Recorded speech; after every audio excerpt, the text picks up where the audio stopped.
Today, we'll be covering a useful feature on Discord: how to mark your chats as read on a PC. With the latest update, this process has become even easier.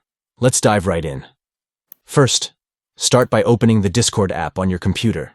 Once you're in, you'll see all your servers and chat channels on the left side of your screen. Next, navigate to the chat that you want to mark as read. This could be a direct message or a channel conversation. Once you find it, simply right-click on the chat. A menu will pop up giving you various options to choose from. Now, look for the Mark as Read option in the menu. Click on it, and just like that, your chat will be marked as read. This feature helps keep your chat list organized and lets you focus on the messages that still need your attention. And that's all there is to it. With these simple steps, you can easily manage your chats and ensure everything is up to date.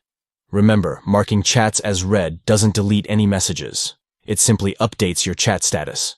So, feel free to use this feature whenever you want to clear out notifications without losing track of important conversations. Thanks for tuning in, and we hope this quick guide helps you navigate Discord more effectively.